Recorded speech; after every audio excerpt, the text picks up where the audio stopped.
आज class 12th के बच्चों को महर्षि दयानंदा पाठ पढ़ा रहे हैं। महर्षि दयानंद के जीवन के बारे में बताया गया है।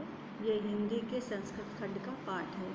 सौराष्ट्र प्रांते टंकार नाम निग्रामे श्रीकर्षत तिवारी नामनो धनाढ्यस्य औदीच्य विप्रवंशीयस्य धर्मपत्नी शिवस्य पार्वती भाद्रमासे नवाम्यां तिथौ गुरुवासरे मूल नक्षत्रे एकाशीत्युत्तर अष्टादशशततमे 1881 ईस्वी विक्रम संवत में पुत्र को जन्म दिया। सौराष्ट्र राष्ट्र में टंकार नाम के गांव में श्रीकर्षत तिवारी नाम के धनाढ्य ने और धनाढ्य जो उत्तर या औदीच्य वंशीय ब्राह्मण वंशीय की धर्मपत्नी ने शिव की पार्वती के समान भादों के महीने में 9 तारीख को दिन बृहस्पति को मूल नक्षत्र में 1881 विक्रम संवत में पुत्र को जन्म दिया। जन्मता दशमे दिने शिवं भजेयम् इति बुद्ध्या पिता स्वतं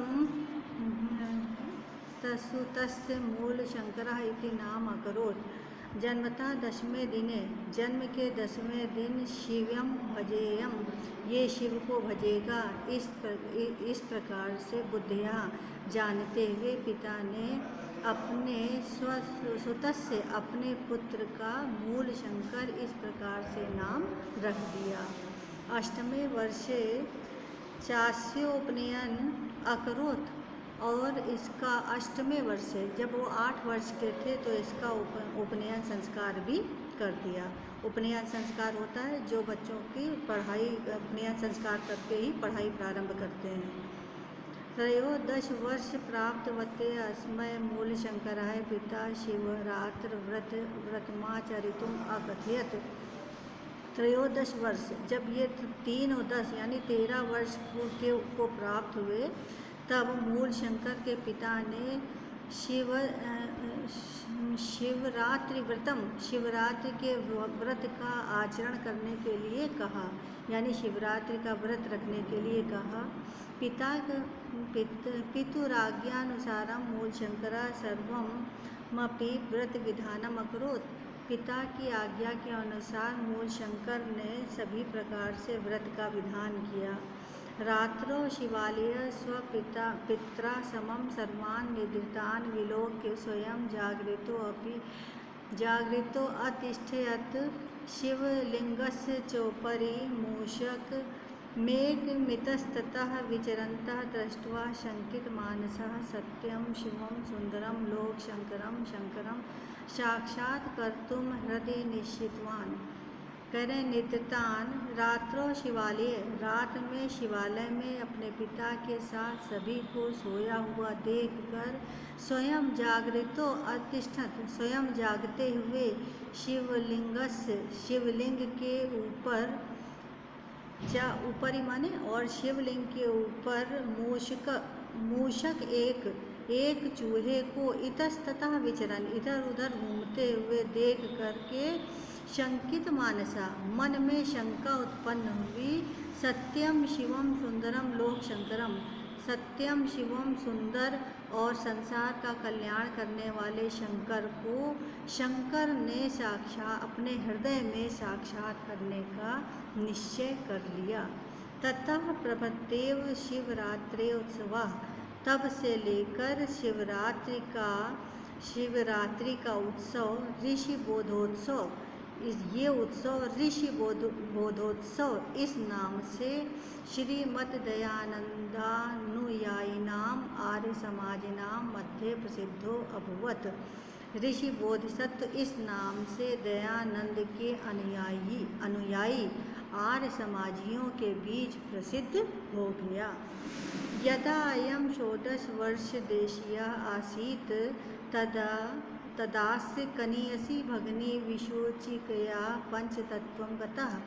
जब ये 16 वर्षम देशिया, जब ये 16 वर्ष के थे तभी इनकी कनीसी छोटी बहन विषयोचिकिया एक रोग होता है यानी हैजा से 5 तत्वों में विलीन हो गई यानी मर गई। वर्ष त्रयान्तरम अस्य पितृव्यो अपि, और वर्ष त्रयान्तम 3 वर्ष के बाद इनके पितृव्यो अपि पिता के समान यानी कि चाचा भी दिवंगता मृत्यु हो गई। द्वयोर्नयोः मृत्युं दृष्ट्वा, दोनों की मृत्यु को देखकर मनसि मन में कहा, कथम वायं लोकः मृत्युभयात् मुक्त स्यादिति चिन्तयत एवास्य हृदि सहसैव वैराग्य प्रदीपः प्रज्वलितः, कि दोनों की मृत्यु को देख करके मन में कहा कि कथम वायम लोका, क्यों न हम संसार को मृत्यु के भय से मुक्त करें। स्यादि माने ऐसे मुक्त से भय होना चाहिए, मुक्त होना चाहिए, ये चिंता करते हुए एवास हृदय, इनके हृदय में सहसा अचानक वैराग्य का रूपी दीपक प्रज्वलित हो गया। अचानक इन दोनों की मृत्यु से इनके हृदय में वैराग्य आ गया। एकस्मिन् दिवसे अस्तंगते भगवती भास्वती मूलशंकरः गृहम् अत्यजत्। एक दिन सूर्य के भगवती अस्तंगते, दिन में सूर्य के अस्त हो जाने पर, भास्वती सूर्य के द्वारा अस्त हो जाने पर मूलशंकर ने अपने घर को छोड़ दिया। 17 वर्षाणि यावत् अमृत प्राप्त्युपायं चिन्तयन् मूलशंकरः ग्रामात् ग्रामं नगरान् नगरं वनाद् वनं पर्वतात् पर्वतम् अभ्रमत्, परं नाविन्दतातितरां तृप्तिं। 17 वर्षाणि 7 और 10 17 वर्षों तक ये अमृत प्राप्ति के उपाय की चिंता करते हुए मूलशंकर एक गांव से दूसरे गांव, एक नगर से दूसरे नगर, एक वन से दूसरे वन को, एक पर्वत से दूसरे पर्वत घूमते हुए न विंदतराम न तृप्तिम अरविंदताम, ये महर्षि दयानंद तृप्त नहीं हुए।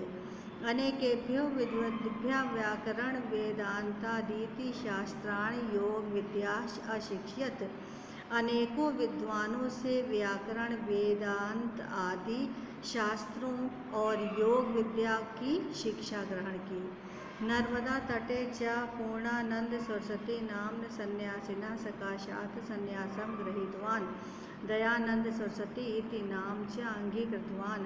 और नर्मदा नदी के किनारे पूर्णानंद सरस्वती नाम के सन्यासी के पास सन्यास ग्रहण कर लिया और दयानंद सरस्वती इस नाम को स्वीकार किया। इस क्रम से मथुरा नगरात् गतेभ्यः जनेभ्यः दंड विरजानंद स्वामिनः पुण्यं यशः श्रावं 17 वैक्राप्ते असौ भगवता श्रीकृष्णस्य जन्मभुवं मथुरा नगरीम् अगच्छत्। और इस क्रम से मथुरा नगर से आने वाले लोगों के द्वारा दंडी विरजानंद स्वामी के पुण्य यश को सुनकर 1917 में विक्रम संवत में ये भगवान श्री कृष्ण की जन्मभूमि मथुरा नगरी में आ गए। तत् गुरुकल्प वृक्षम वेद वेदांग प्रवीणम विलोचनम अपि, वहाँ पे गुरु कल्प वृक्ष के समान वेद वेदांगों में प्रवीण, विलोचनम अपि नेत्रहीन होते हुए भी